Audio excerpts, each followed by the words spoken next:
If you guys can sit up a little bit closer. Yes. Yeah. Yeah. Thank you very much. Good. Okay. Welcome to the U Sports Women's Volleyball Championship quarterfinal number 4 post-game press conference featuring the Acadia Axe women after their thrilling 3-2 win over Brock. We're going to hear from head coach Michelle Wood and follow up with questions from the student athletes and coach. So, coach, we'll start with your opening statement on tonight's game. Wow. Our team absolutely believed that they could do it from start to finish. And despite what the spectators and public would think about set 3 and 4, that's just a part of the game. You know, there's highs and lows in volleyball. And the important part is that we can remain emotionally consistent and technically and tactically consistent to get the job done. A volleyball match is 5 sets for a reason, and it provides the opportunity for the top team to come through.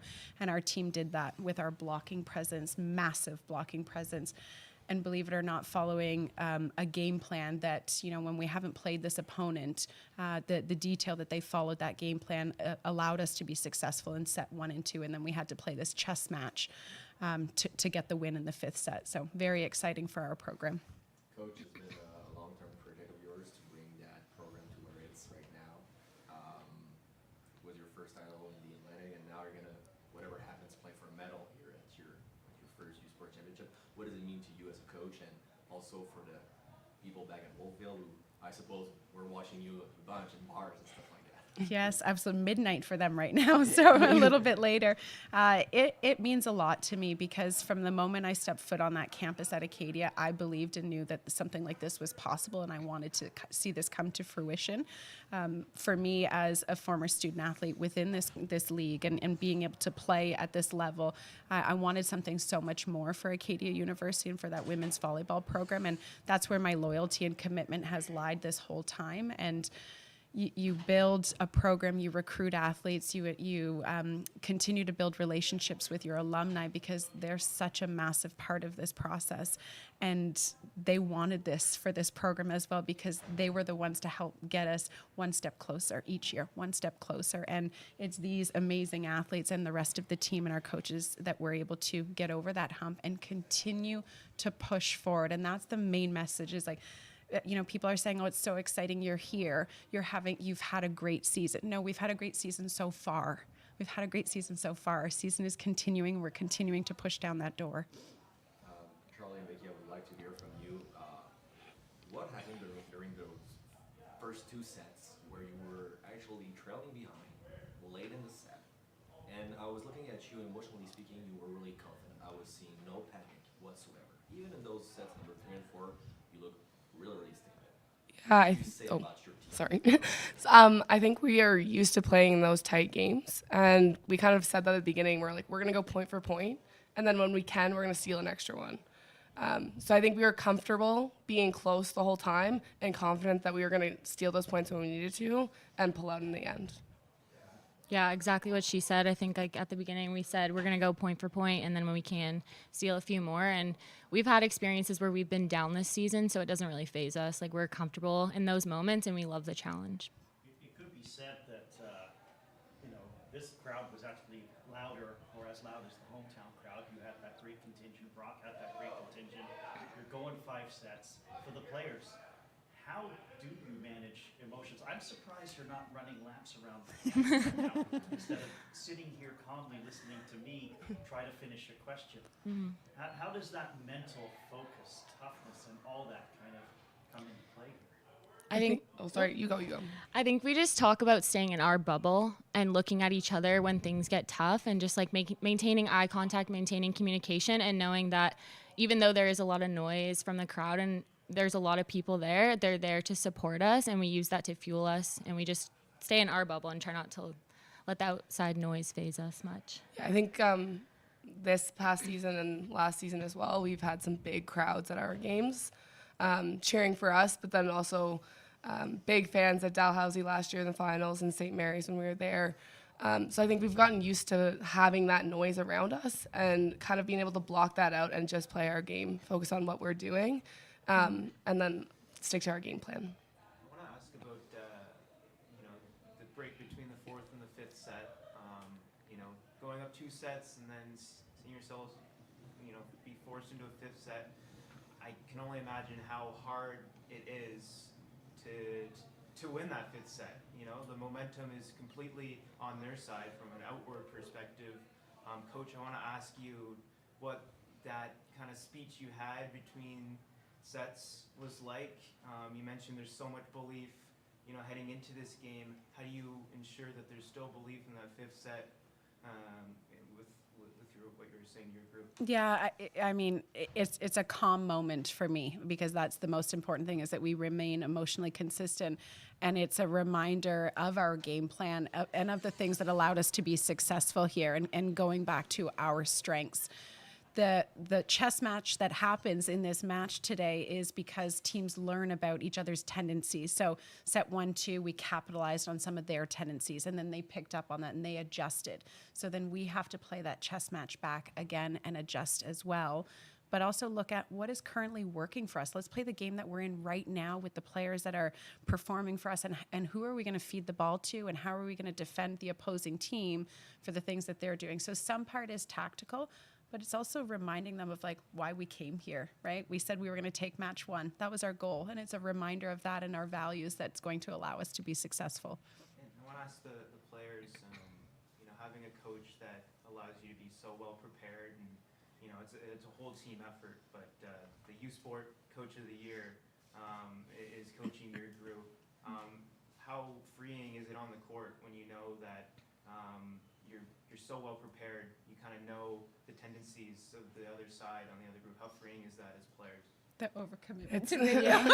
yes. We were talking about Yeah. that. It definitely provides a lot of relief. We even break it down statistically, like to each rotation they're in, and we know their tendencies, what they're likely to do in those rotations.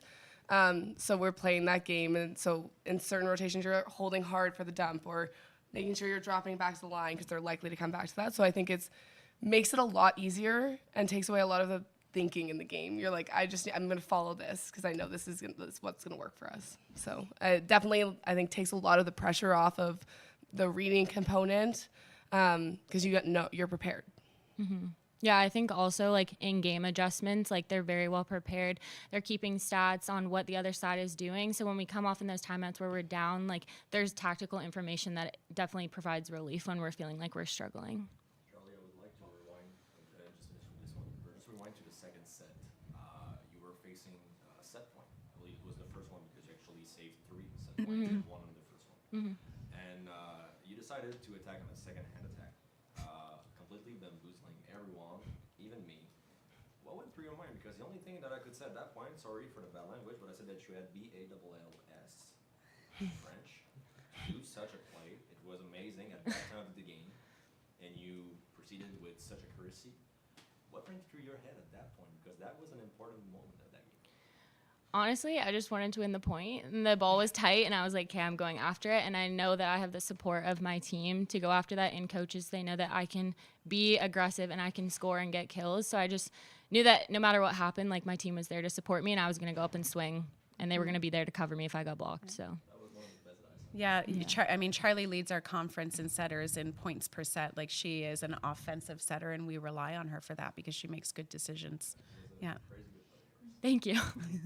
Well, Michael from, by the way, yeah, Michael from Fortnite Sports got a couple of questions. One is just for Charlotte and Becca, and Michelle, feel free to chime in as well. But like, just to follow up kind of when you're talking about like having that belief, I'm wondering for both of you in terms of like in tonight's game, like what does that feel like, and how do you find that translate?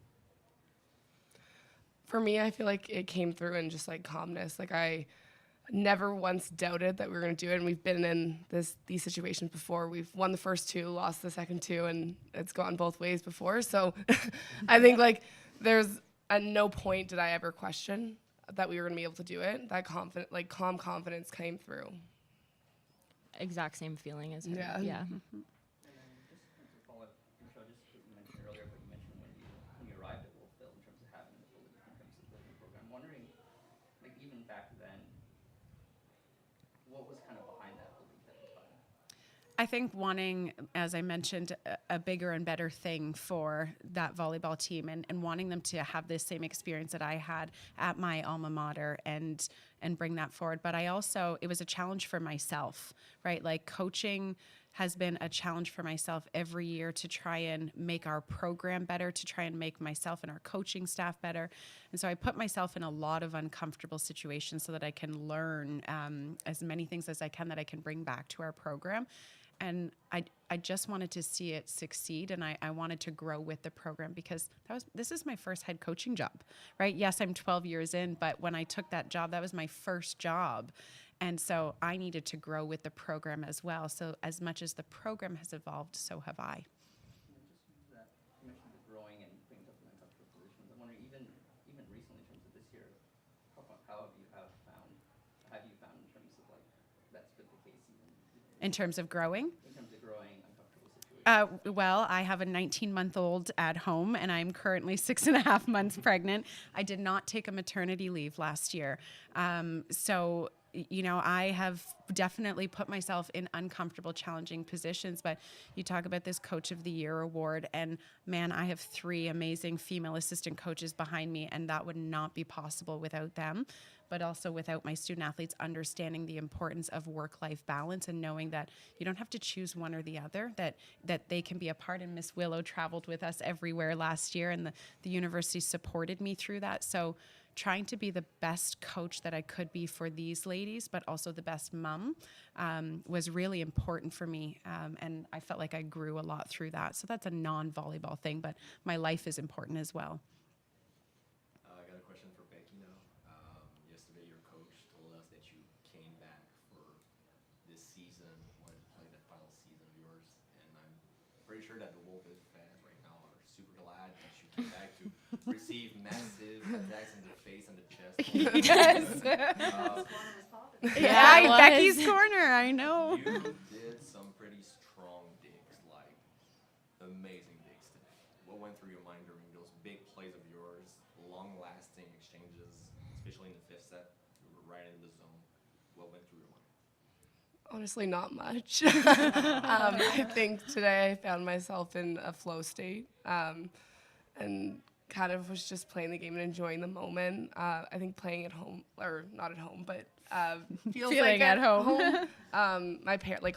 Looking at the stand, seeing my parents there and all my siblings, there was such a sense of comfort, and I just kind of was having fun doing my thing. So I wasn't thinking. There was one point in the 5th set, she dug a hard-driven ball in the corner, and I said, I think that's Becky's corner. And, to be able to be lighthearted in that 5th set when someone just crushed a ball at you, I think it's important that we are lighthearted through it. We don't have to be super stressed all the time. I believe that you gave the greatest challenge possible to those Brock Badgers. Yeah. Congratulations on your win. That was a Thank you. Thank you. Thank you. I'm gonna just ask one more, if that's okay. Jay, not to be the one to spoil the good vibes about tonight, but tomorrow is the defending national champions, the UBC Thunderbirds. What are you looking for? Obviously, tomorrow, preparation, how much do you know about them?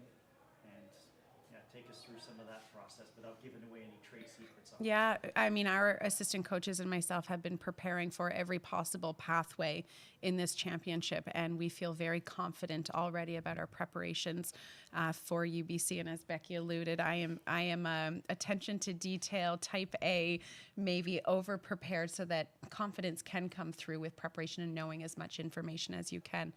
UBC is a very talented team, and I have a lot of respect for a lot of the coaches that are on their roster, ones that I have led their performance coach workshop or went to my high school. Like there's a lot of connections there, but they're a very talented roster, but they're also human, right? We're human as well. And today we brought our best form of volleyball, and tomorrow I intend to do the same. I believe every word that you said. Good. You may be a believer with that. Good. I wanted to go through a brick wall after what you told me early, like I'm not reading again, but in pre-game, she just looked me straight in the eyes and said, "Oh, we believe." Yeah, yeah. And the belief, it comes from, I talked to it's skill. Like we are skilled. We're not faking ourselves into a way of being. We are skilled enough, and confidence comes through because of our skill and execution. It's chicken or the egg, right? You can go confident and then skill comes. We're skilled enough. Yeah. Yeah, absolutely. Thanks very much for doing this. Good luck. Thank you, Thank everybody, you. for being here. Should we do